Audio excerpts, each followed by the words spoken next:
Welcome to Washington Today on C-SPAN Radio for Thursday, April 24th, 2025. President Donald Trump criticizes Russian President Vladimir Putin for launching a deadly air attack on Ukraine. Writing on Truth Social, Vladimir, stop, and I am not happy with the Russian strikes on Kyiv. But the president, while meeting the visiting Norwegian Prime Minister at the White House, expresses confidence that a long-sought peace agreement can be reached. China says that President Trump's claim the U.S. and China are actively negotiating on trade to resolve the current standoff over tariffs is false. IMF Managing Director Kristalina responds to accusations from Treasury Secretary Scott Bessent that the United Nations agency has engaged in mission creep, concerned more about climate change and social justice issues. Democratic National Committee Chair Ken Martin says he'll seek to change DNC rules to require DNC officers stay neutral when it comes to Democratic primaries, a move to prevent DNC Vice Chair David Hogg from following through on his plan to support some challengers to long-serving Democratic incumbents. And President Trump has signed an executive order to change how colleges and universities are accredited. Order says it's going to be based on results and not woke ideology. We'll talk about the implications, including access to billions of dollars in student aid, with The Hill's education reporter Lexi Lonis. From NBC News, Russia overnight Thursday launched one of the most devastating bombardments on Ukraine's major cities since the war began, killing at least 12 people hours after President Donald Trump said he believed he had struck deals with both sides to end the war. After the attacks, Trump wrote Vladimir, stop on his website Truth Social, referring to Russian President Vladimir Putin. He continued, I am not happy with the Russian strikes on Kyiv, not necessary and very bad timing. 5,000 soldiers a week are dying. Let's get the peace deal done. When asked by a reporter outside the White House later on Thursday whether he thought Putin would listen to him on stopping strikes on Ukraine, Trump responded, I do, yeah. Ukrainian President Volodymyr Zelensky announced he was cutting short a trip to South Africa and returning home immediately to deal with the destruction of his country. That was from NBC News. President Trump was asked about the situation as he met at the White House with the Norwegian Prime Minister.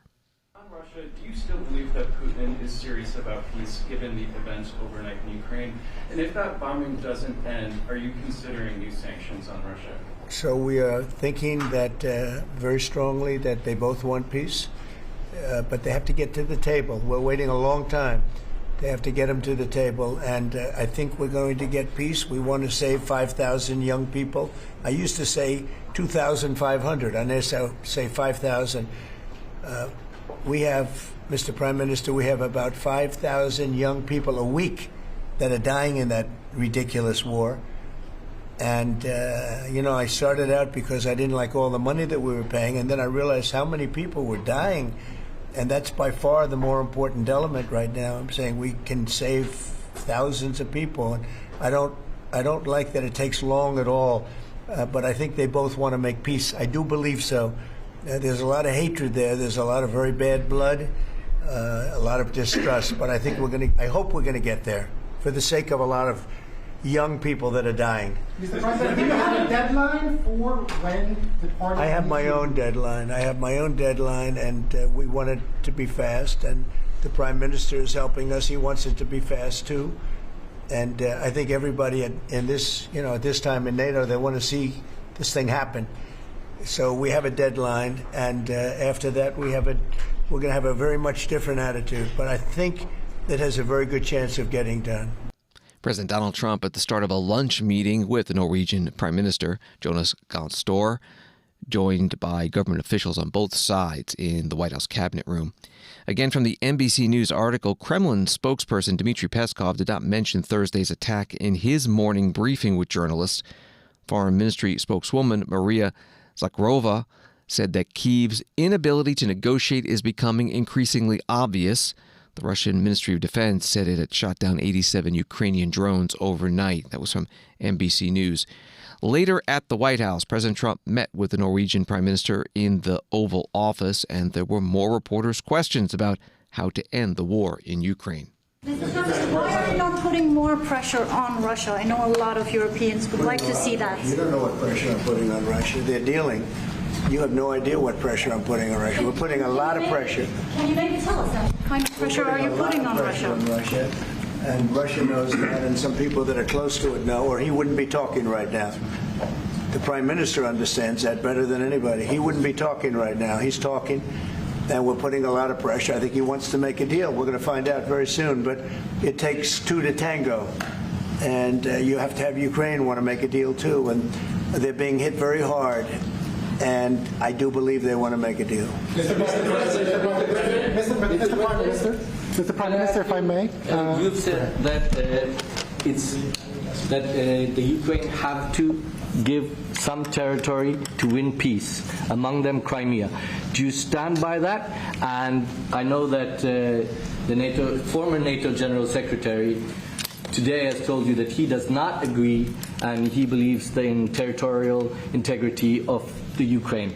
How will you deal with that with your allies? And do you stand by that Ukraine have to give Crimea to win peace? Happens to be right here, you know. So they can't put words in his mouth. He's been a great general, frankly. It was because that's what you are. Really, you're a general. But he's been a great Secretary General. We had a tremendous relationship, very successful. And I think he could speak for himself. He's right here. But do you still agree that Ukraine have to give some territory away to win peace? Well, it depends what territory. They've been fighting. They've lost a lot of territory. We'll do the best we can. Working with Ukraine, we'll do the best we can. But they lost a lot of territory. When you say Crimea, that was handed over during a president named Barack Hussein Obama. That had nothing to do with me, Crimea. That was 11 years ago with Obama. And they made a decision. There wasn't a bullet fired. There was no fighting. There was no anything. They just handed it over. Now they say, well, can you get it back? I think that's going to be a very difficult thing to do. That was given by Barack Obama when he was president, not by Donald Trump. President Trump in the White House Oval Office. Another reporter asked what concessions Russia has offered up thus far to get to the point where you're closer to peace. President Trump said stopping the war, stopping from taking the whole country, pretty big concession. Sitting beside the president in the Oval Office, the Norwegian Prime Minister Jonas Gahr Støre, who also spoke about the war in Ukraine. To move towards an end of this war, U.S. engagement is critical, and President Trump made that possible. That is clear, that is obvious, it's really happening. Now the important thing is that both parties have to know that they have to deliver, and they have to feel the pressure to deliver. Ukraine is under attack. They are defending themselves. Lives are being lost.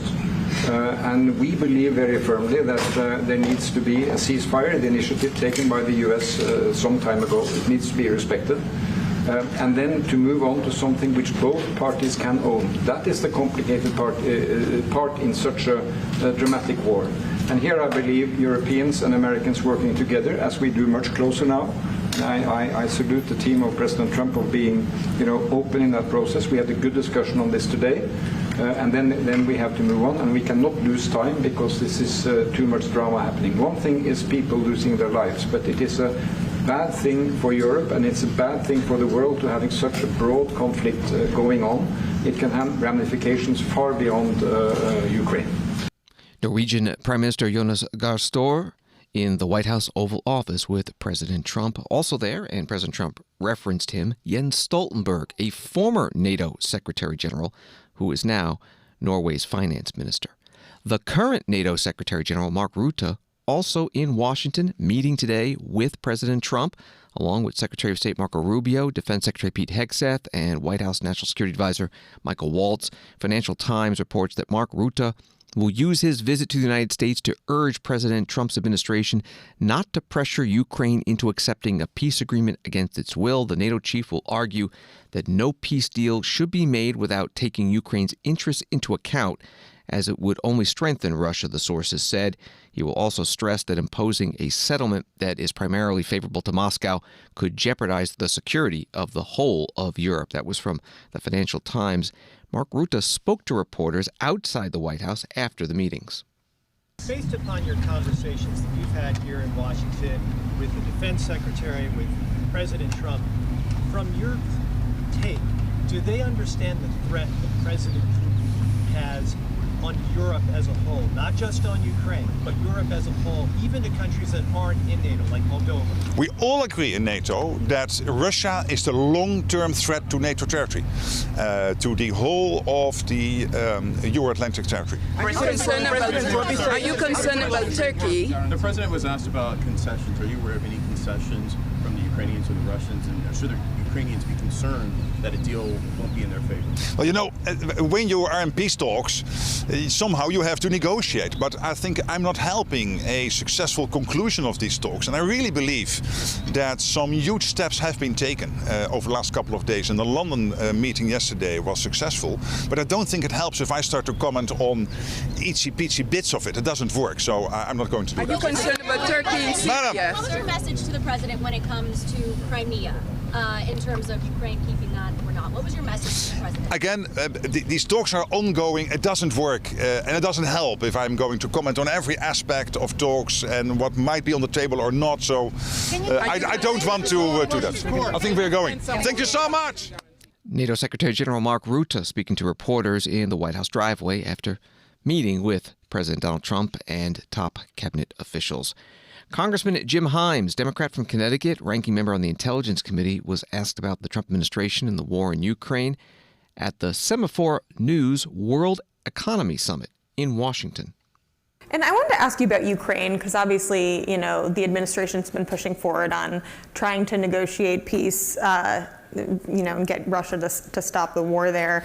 I'm wondering, you know, with all this news about Trump trying to push Ukraine to accept some kind of deal that recognizes Crimea as Russian, I mean, what's Ukraine's recourse if it resists that? Doesn't it eventually have to go along with what the U.S. wants? No, it doesn't. I mean, its predicament is far grimmer. I've been trying to suss out what the administration, what the vice president and the president mean we're walking away. Inside the Congress, there's a substantial majority that would continue to support the Ukrainians. That may not be enough, but that exists. Mm-hmm. And no, I mean, you know, you can look at the British in World War II. I mean, the examples of David and Goliath and David ultimately prevailing, especially when David is defending his homeland and his country and his people from an invader, are there. If what the president means is, because I didn't abide by my campaign promise to end this war in the first 24 hours, we're going to cut off all aid, that means that it's entirely Europe, and Europe can keep this fight up for some time. They can't probably reverse the military gains that the Russians have made, but they can extract a huge cost from Russia. You know, again, my view would be let's, whatever else, put the Ukrainians in a position, a better negotiating position. And for God's sake, don't offer up a peace plan that is capitulation. Because a plan that says you keep Crimea, you keep the current lines, you don't get security guarantees, and thank you very much for the minerals, I mean, that's not a peace plan, that's extortion. Congressman Jim Himes, Democrat of Connecticut, ranking member of the Intelligence Committee at the Semaphore News World Economy Summit in Washington on Wednesday. It's a story from USA Today. The Kremlin's top security official said his country reserves the right to use nuclear weapons if it faces aggression by Western countries. As overnight Russian missile and drone strikes on Ukraine's capital Kyiv killed at least 8 people and injured more than 70 others, Russian officials routinely make saber-rattling remarks about Moscow's nuclear posture. Sergei Shoigu, a former defense minister who now heads Russia's powerful National Security Council, made his comments on April 24th in an interview with the TASS state news agency. He said Russia might consider a nuclear strike in response to a conventional attack on Russia or its ally Belarus that, quote, created a critical threat to their sovereignty or territorial integrity. That was from USA Today. U.S. Vice President J.D. Vance and his family met with U.S. troops at Ramstein Air Base in Germany today.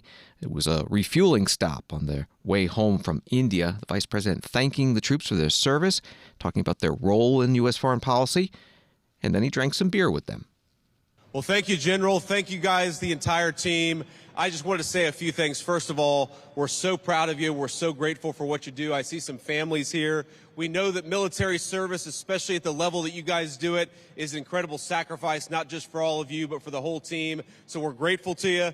We just got back, as you may know, from a trip We went to Italy, we went to India, and now we're back again. So I have no idea what the hell day it is, what time it is, but we're proud to be here celebrating with you guys. And as the General said, we know that you guys are one of the most important parts of how we project power overseas. We refuel our missions. We deliver cargo. We deliver weapons if we have to, or we deliver humanitarian assistance to the people who need it. So I'm just so grateful to you guys for what you do. And as an Iraq war veteran myself, I know this was a place that a lot of wounded warriors came before they came home. So whether you're getting cargo to where it needs to go or taking care of our troops who've gone off to war, we are grateful to you guys. We're thankful for what you do. And I guess as a small token of appreciation, I'm going to serve you some beers. Thank you all. God bless you. Thanks for having me. All right, so I've got a great, is this a Stein? Is that what this thing's called? Okay, well, we are in Germany here. And I would chug, you guys want some beer? No, that would go viral and not in a good way, my friends. All right, but here, what kind of beer we got here? Is this a good German beer? Yes? Okay, all right, here we got, all right. All right, to the airmen of this base, the airwomen of this base, and all of our troops serving overseas, God bless you guys. Cheers. Great, thank you all. Now, I think if you don't have a beer, I'm happy to serve one.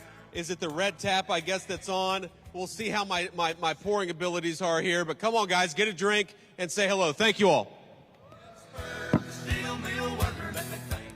Vice President J.D. Vance at Ramstein Air Base in Germany. This is Washington Today. On Wall Street today, the Dow up 486, NASDAQ up 457, S&P up 108.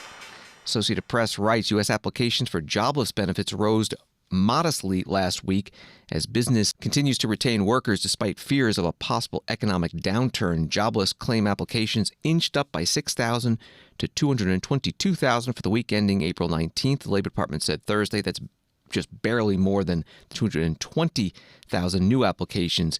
Analysts forecast weekly applications for jobless benefits are considered a proxy for layoffs and have mostly stayed in a healthy range. Even though President Donald Trump has paused or pulled back on many of his tariff threats, concerns remain about a global economic slowdown that could upend what has been a historically resilient labor market. That was from Associated Press. President Donald Trump was asked about the economy during his White House Oval Office meeting with the Norwegian Prime Minister today, and he brought up tariff negotiations. Mr. President, on the economy, there was a slowdown as it relates to home sales in the month of March, the slowest pace since 2009. Is that an economic indicator, and perhaps the Treasury Secretary can weigh in on this as well, is that an economic indicator that concerns you about the broader U.S. economy? We had very good numbers on housing today, extremely good numbers, and that's despite interest rates, because, you know, if you look at what happened, everyone said, oh, I said I was going to get prices down. I did. Energy just hit $1.98 in a couple of states. It's way down. Energy's down, and we're about $64 a barrel. When I came in, and we were looking at $89, $90, $95. And by the way, that helps us solve the war, too. Having those energy prices is a big incentive for Russia to also agree with solving the war problem. Groceries are down. When I was with you 2 months ago, you were complaining about eggs. I said, I just got here. I was here for about a week when the press started saying about eggs have gone through the roof. I said, I just got here. Tell me about eggs. And they happened. They went through the roof and you couldn't get them. So we just had a big Easter egg hunt at the White House, thousands and thousands of eggs, and the price was down 87%. So we did a great job. Housing is doing very well. We should lower interest rates. That's the Fed. I hope they lower interest rates. That's a smart thing to do, be ahead a little bit, although already it's a little bit late. But in the end, we just have a great country. We have a very strong country, and we have every other country. I can't think of one country that doesn't want to negotiate a deal. And they either negotiate a deal or we set a deal that we think is fair. Because we don't have to go through all of these. It would be physically impossible. You know, you have so many people that really understand it, which is a very small group of people here. And we are going to, at some point, just set prices for deals. Some will be tariffed. Some treated us very unfairly. They'll be tariffed higher than others. But we've been ripped off for many, many years. The United States has been ripped off like no country probably in the history of the world has been ripped off for 45, 50 years. And countries have gotten rich by doing that with the United States. We've taken care of their militaries, and military is another subject we talk about. We're not going to make that subject to any of the deals, but you know the same countries that I do where we virtually take care of their military and then don't get treated fairly on trade. So the people, and I don't blame those countries, I blame the people that sat at that beautiful desk right behind you, because those people didn't do the job for this country. And they let us lose $4 billion a day on trade. We were losing $4 or $5 billion a day on trade when I got here. And now we're going to be much better than breaking even. And we're going to be making $4 or $5 billion a day on trade. So, I don't blame any country, not the worst of them. We were abused by countries. I blame the President of the United States that happened to be sitting when these deals were made. Disgraceful. When I was here, we had a great 4 years. We had the most successful economy in the history of our country, my first term. And we were very tough on trade. And with China, as you know, they paid hundreds of billions of dollars in tariffs.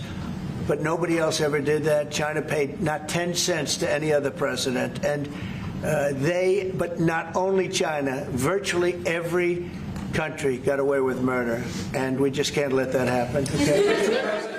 President Donald Trump in the White House Oval Office, sitting beside the Norwegian Prime Minister. President Trump posted on Truth Social today, Boeing should default China for not taking the beautifully finished planes that China committed to purchase.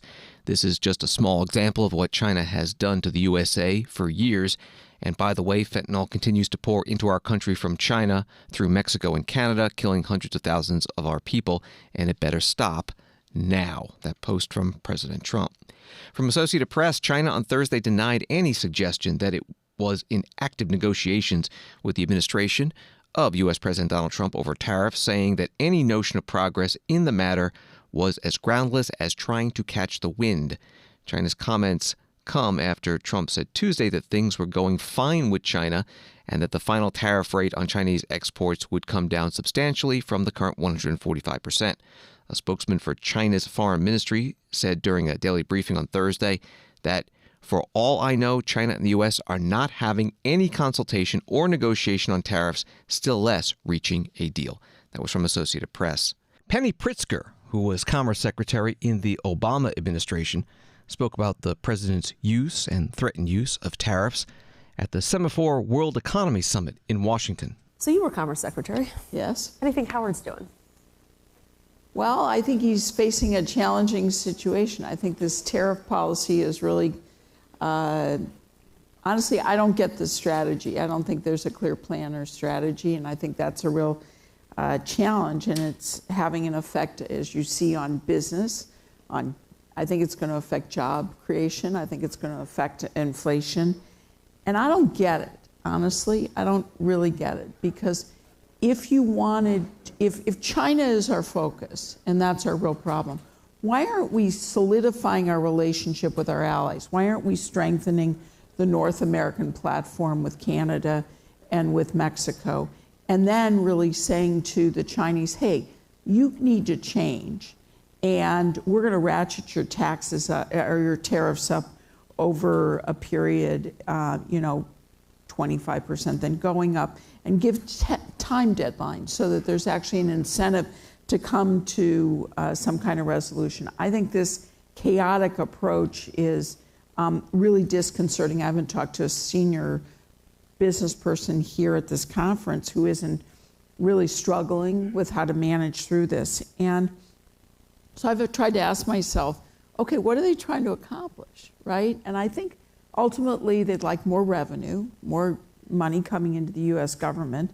I think they'd like to onshore things like steel production or more aluminum production or more critical minerals or more lumber or more pharmaceuticals. Okay, that's noble, that's great. But I think there's a massive tax that's going to be put on the American people. And if you talk to people, they're feeling more and more insecure. So I think it's, I just don't get the strategy. Penny Pritzker, former Commerce Secretary at the Semaphore World Economy Summit in Washington, D.C. There's a story from Quartz News. With fears of tariff-driven price hikes looming, Americans headed to the shopping aisles in much bigger numbers last month, pushing up durable goods orders and surpassing forecasts. Data released Thursday by the U.S. Census Bureau showed that orders for manufactured durable goods in March increased $26.6 billion, or 9.2%. From AP, the head of the International Monetary Fund urged countries to move swiftly to resolve trade disputes that threaten global economic growth. IMF Managing Director Kristalina Georgieva said the unpredictability arising from President Donald Trump's aggressive campaign of taxes on foreign imports is causing companies to delay investments and consumers to hold off on spending. Director Georgieva also spoke about the work of the IMF. A reporter asked her about criticism from Treasury Secretary Scott Bessent this week that the UN agency has lost its way. Claire Jones, Financial Times. Thanks very much for the opportunity to ask you, to put a question to you. You mentioned Secretary Bessent's remarks yesterday.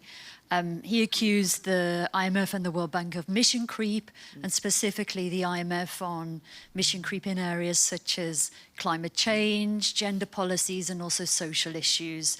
Do you think there's a role in the future for the IMF in areas such as climate, gender, and social issues?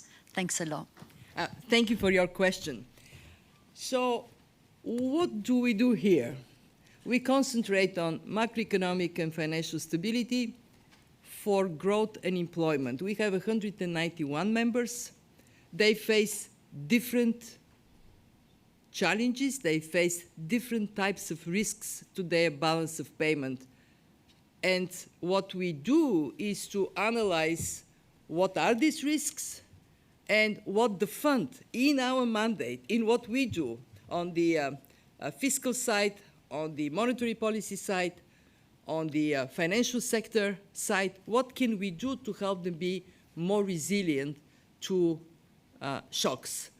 So when we have, for example, Caribbean countries that are wiped out by extreme weather events regularly, naturally, they're very concerned about that, and they say, how can we be more resilient to these shocks? And again, we focus on balance of payment.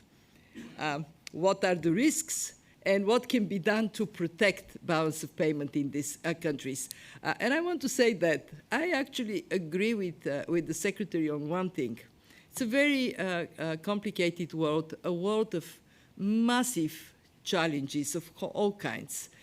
We are a small institution. We are 4,000 people.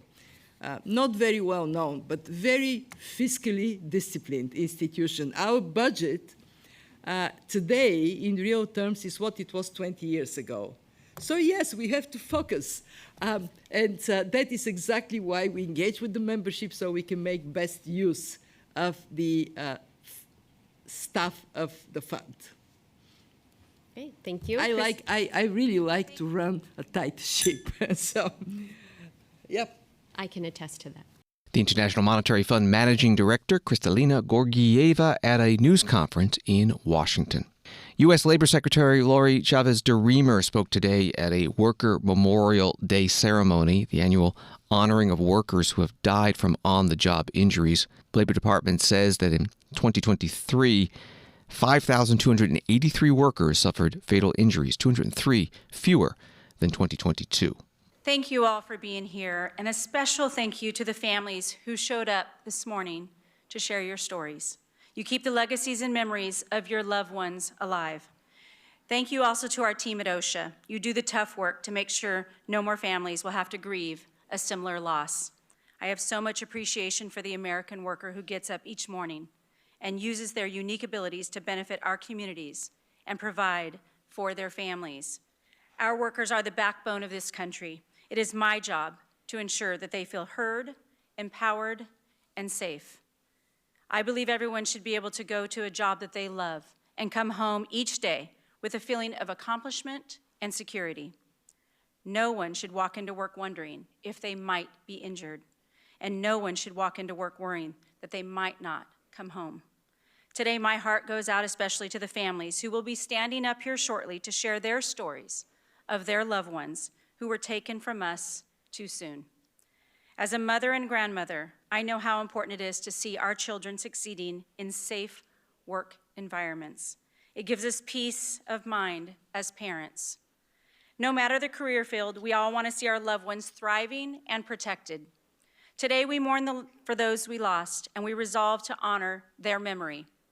We recognize not only their lives and stories, but also the lives of those that they left behind. It is imperative our workforce is properly trained and equipped to prevent any accidents or casualties. I will continue working to achieve this goal, extending resources where they're needed and fighting for each American worker. For the families in attendance today, and for those across the nation, you will always find an open door with me. I'm here to mourn with you, to listen to you, and to stand by you. Today and every day, we are committed to workplace safety, and we strive for a future where no one pays the ultimate price for a paycheck. Let's do everything in our power to put the American worker and their safety first. Labor Secretary Lori Chavez DeRemer at the Workers' Memorial Day ceremony at the Labor Department in Washington. The Memorial Day is officially observed on April 28th. That's the anniversary of the creation of the Occupational Safety and Health Administration, or OSHA, law passed in 1970, and the agency opening its doors the following year. Washington Today continues in a moment. If you ever miss any of C-SPAN's coverage, you can find it anytime online at cspan.org. Videos of key hearings, debates, and other events feature markers that guide you to interesting and newsworthy highlights. These points of interest markers appear on the right-hand side of your screen when you hit play on select videos. This timeline tool makes it easy to quickly get an idea of what was debated and decided in Washington. Scroll through and spend a few minutes on C-SPAN's points of interest. Welcome back to Washington Today, available as a podcast on the free C-SPAN Now mobile app and wherever you find your podcasts. A brewing week-long fight inside the Democratic National Committee, writes the New York Times, burst into the open on Thursday as the party's chairman, Ken Martin, rebuked one of his vice chairs and moved to stop him from intervening in Democratic primary races while serving as a top party official. The vice chair, David Hogg, 25 years old, had announced last week that he planned to spend money in Democratic primaries through his outside group, Leaders We Deserve, and that he hoped to raise $20 million for the effort. That was from the New York Times. DNC Chair Ken Martin spoke today in an online news conference. Let me be unequivocal. No DNC officer should ever attempt to influence the outcome of a primary election, whether on behalf of an incumbent or a challenger. As our charter states, a party which asks for the people's trust must prove that it trusts the people. Voters should decide who our primary nominees are, not DNC leadership. Our role is to serve as stewards of a fair, open, and trusted process, not to tilt the scales. Let me be clear, this is not about shielding incumbents or boosting challengers. It's about voters' trust in the party. And when we uphold a clear policy of neutrality, we guard against the perception or reality of bias. We build confidence in our system and faith in our party. This is why we discussed the importance of officer neutrality last month at our officer retreat, and why I asked all of our officers to sign and abide by a neutrality pledge, which almost every officer did. I first became a DNC officer in 2017, as I mentioned, and as we were emerging from a period when the DNC had been severely damaged by questions about its impartiality. Since then, I've been consistent and unwavering in supporting reform and transparency within our party, from leading efforts to reform the superdelegate rules to working with my friend Keith Ellison to advance our neutrality policy. I've always believed our strength lies in the trust we earn from our voters and our members. To this end, during my campaign and over the past 2.5 months as chair, I have spoken repeatedly about the need to democratize the DNC, to increase transparency and build trust with Democrats. In this time of unprecedented threats to our democracy, it is more important than ever for there to be a strong and trusted Democratic Party. Questions about neutrality and integrity only serve to weaken us at a time when we can least afford it. And let me say, I have great respect for David Hogg. I think he's an amazing young leader who's done so much already to help move our movement forward. And while, certainly, I understand what he's trying to do. As I've said to him, if you want to challenge incumbents, you're more than free to do that, but just not as an officer of the DNC, because our job is to be neutral arbiters. We can't be both the referee and also the player at the same time. You have to make a decision. And I am a huge fan of David Hogg, and I'm glad he's a part of our officer corps. But it's important for us to maintain the trust that we have built with Democratic voters and to keep our thumb off the scale as party officers. DNC Chair Ken Martin in a virtual news conference today. More from the New York Times article. Jane Kyiv, the chair of the Nebraska Democratic Party and the president of the Association of State Democratic Committees, said Mr. Martin would introduce a series of previously planned party changes that would include putting neutrality in the bylaws, meaning Mr. Hogg could not serve in his position if he were still pursuing his plan. The package will go before the party's membership in August, she said, reporting from New York Times. DNC Vice Chair David Hogg was on MSNBC 1 week ago. There are great older people in our party that are leading the fight against Donald Trump and have been doing so for nearly a decade at this point, like Congresswoman Pelosi. We also have people, obviously, like Jan Schakowsky and so many others that are meeting this moment. But the reality is, we know that only 27% of our base is approving of where we are right now as a party. And we lost voting shares with every single demographic except predominantly older voters and highly educated voters. That is a huge problem. And what we're trying to do here is not just focus on primaries where there's potentially an older incumbent, but more than anything, an ineffective person in that position, and replace them with a generational leader to build the future of our party. We're also focusing on competitive races to support the Democrat in those races. Competitive general election races. Yes, but we're not going to challenge the Democratic incumbent in those races. We do not want to lose the House here, but we want to help make sure that we win back the House. I even had a friend, which is part of the reason why I'm doing this, who called me from college a few weeks ago that said, David, I am so mad that my member voted a certain way and they're a Democrat. I want to primary them. And I said, whoa, who is your member? And I looked it up, and it was a Democrat in a D+3 seat. And I said, I understand your frustration here, but what you need to understand as well is we may lose the House if you run here. So let me help figure out what you can run for, because there is a growing movement of that happening across our party, and I do not want that to happen. But we have to show our base how we are changing and how we are meeting in this moment to fight back, because we're losing our young people too.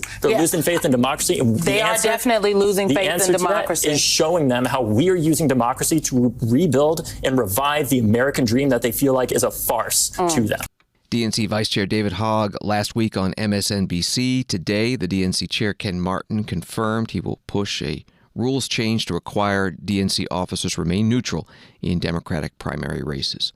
One such race where that will likely happen is Illinois for the U.S. Senate seat being vacated by Senator Dick Durbin, a Democrat. He held a news conference today at his home in Springfield on his decision not to seek a sixth term in 2026 and the future of the party. See the generational shift in the people that are now not running for Senate seats is an older member of the U.S. Senate. I beg your pardon. Grassley's got you there. Is there a need for that? Did you ever feel that your age got in the way of the decisions you made or how you represented the people? No, not at all. And let me tell you something. I made this point in other interviews. Bernie Sanders is older than I am. He's drawing thousands of people that rallies in places that red states with AOC and other people. He's got a lot of energy, and he's already announced he's running again in 2 years or 4 years, whenever he's up next. Chuck Grassley is a perfect illustration. He visits every county in his state every year. I sit next to Chuck in the Judiciary Committee. He is focused and energetic. We disagree on a lot of issues, but his age isn't holding him back. You got to be honest about this, though. And many times it's tough to be self-critical when it comes to something as personal as age.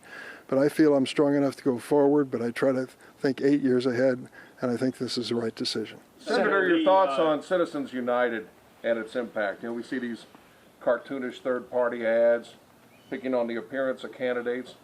Just your thoughts on the impact of not only on elections, but just the way we view folks in Washington. Any negative concerns there? I took a look at the decision speech or press conference of Paul Simon when he decided not to run for re-election. And he said there were two reasons, and this goes back, as I mentioned, to 1994. He made the announcement a week after the previous election for the one that he would be standing for re-election in. And he gave 2 reasons. He said the money cost of these campaigns is out of control. He said this in 1994. And you think to yourself now, Paul, you wouldn't believe it today.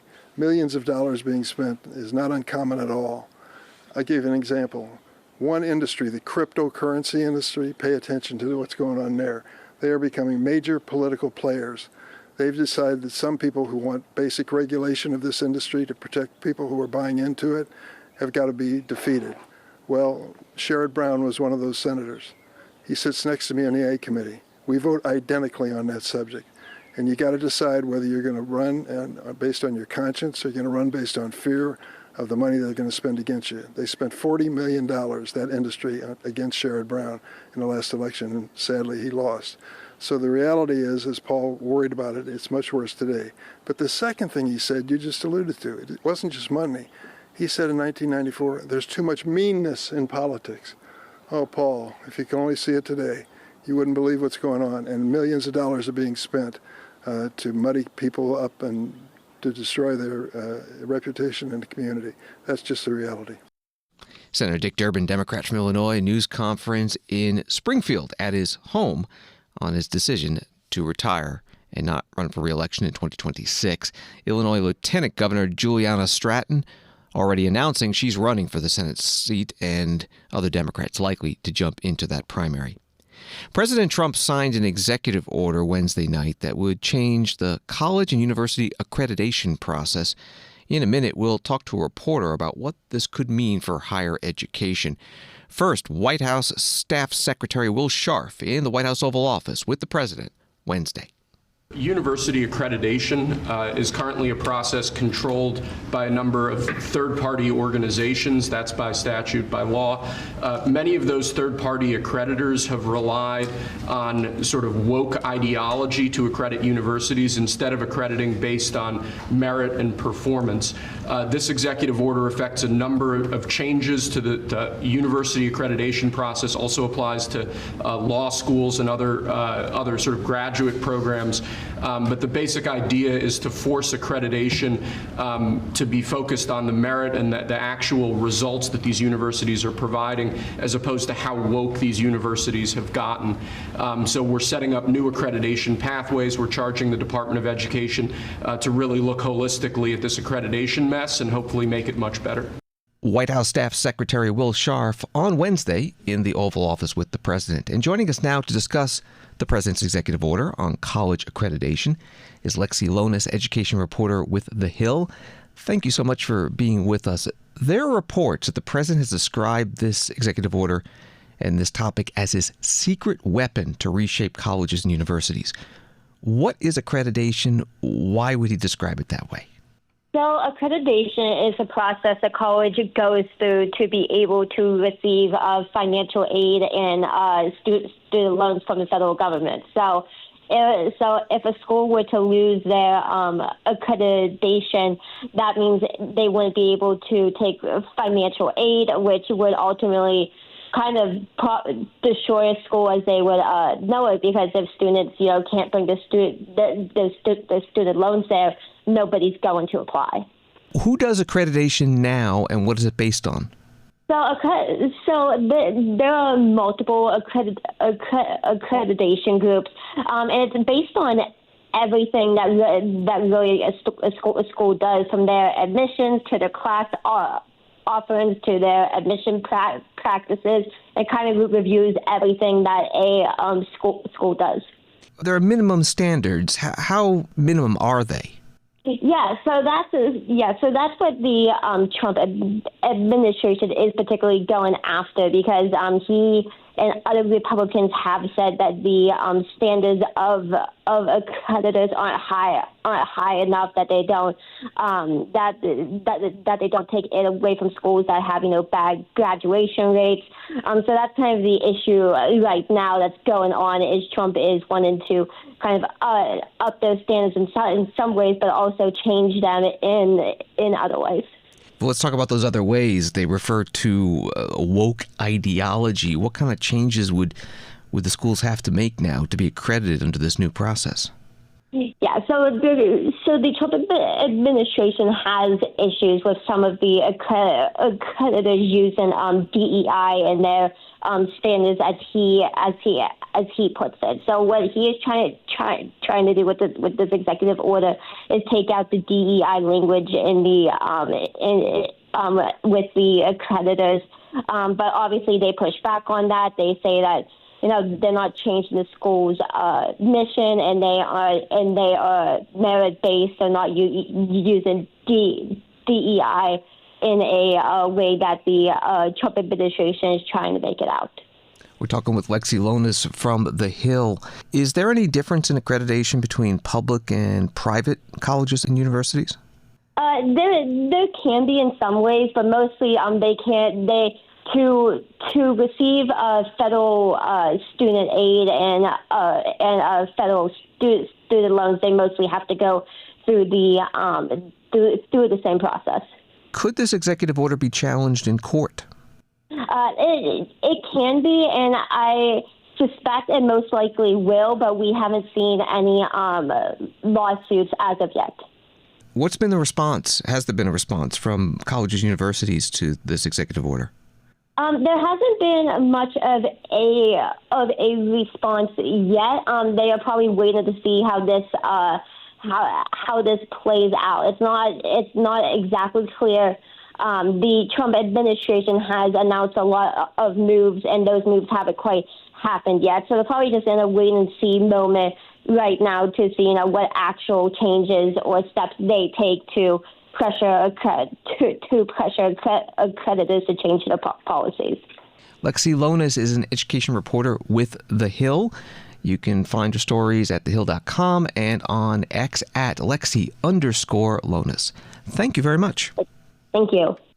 President Donald Trump posting today on Truth Social, Harvard is an anti-Semitic, far-left institution, as are numerous others, with students being accepted from all over the world that want to rip our country apart. The place is a liberal mess, allowing a certain group of crazed lunatics to enter and exit the classroom and spew fake anger and hate.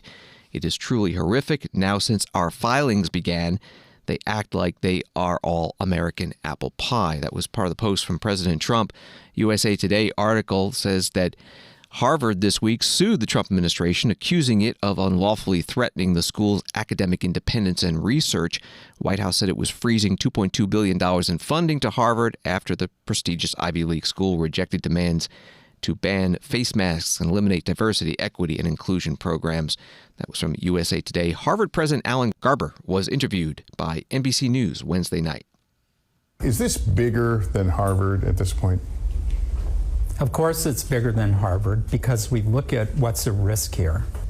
And what's at risk is the excellence of higher education in the United States, and in particular, the research mission of many of our universities, which play such a vital role in the U.S. economy and in the health and well-being of the American people.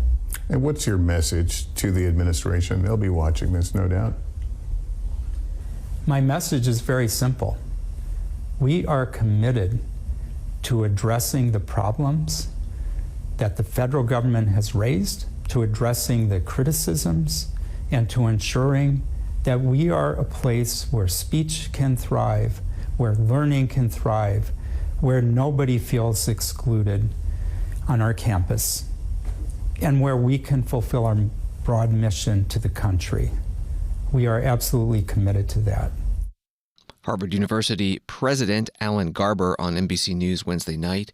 Also from the USA Today article, President Trump's company, the Trump Organization, has parted ways with a prominent conservative attorney who is also representing Harvard University in the school's legal clash with the Trump administration.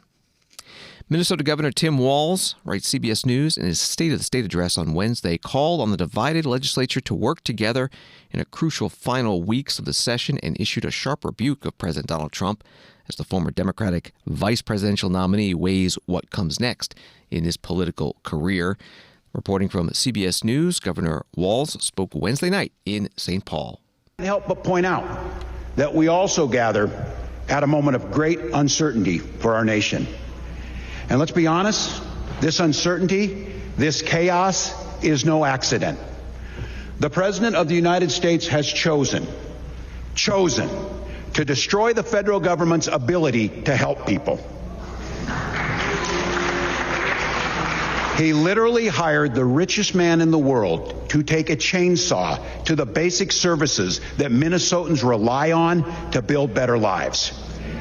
His plan leaves nobody there working to prevent the next pandemic, nobody to pick up the phone at the Social Security office, nobody making sure kids with special needs get the quality education they deserve. Just a few months ago, Minnesotans who got ripped off by a bank, a credit card company, a healthcare company, could go to some place in the federal government and seek help and relief. But now the government switched sides. Under this administration, the federal government exists to help the corporations as they screw the American people over. Next up, Medicaid. And everybody in this room and across Minnesota, let's be very clear what it means. 40% of children and more than 1 million of our neighbors in the state of Minnesota rely on Medicaid for their health care. This administration wants to take that health care away. Meanwhile, rural hospitals will be forced to close. All the rest of us, our costs will go up and state budget will be torn to pieces. The President has also chosen, and I stress this, chosen to tear up the values that once made America the shining light of the world. Now, in this land of the free and home of the brave, we have university students being swept up, shoved into unmarked vans, and fathers being tossed into Salvadorian gulags without a hint of due process. So I want to be real clear about this. If you say you love freedom, but you don't believe freedom is for everybody, then the thing you love isn't freedom, it's privilege. Minnesota Governor Tim Walz, Democrat, former vice presidential nominee for the Democrats in 2024, giving his State of the State address Wednesday night in St. Paul. Story from Reuters. A federal judge has ordered the administration of President Donald Trump to facilitate the return of a second man in prison in El Salvador back to the United States, saying his deportation violated a court settlement. Late Wednesday, U.S. District Judge Stephanie Gallagher in Baltimore said the settlement agreement that she approved in November on behalf of thousands of migrants required immigration authorities to process the asylum application by a 20-year-old Venezuelan man identified only as Christian before deporting him. That was from Reuters. Thanks for listening to Washington Today. Sign up for C-SPAN's evening newsletter word for word and get the stories making headlines in Washington emailed to you every day. Subscribe at cspan.org/connect. Have a good night.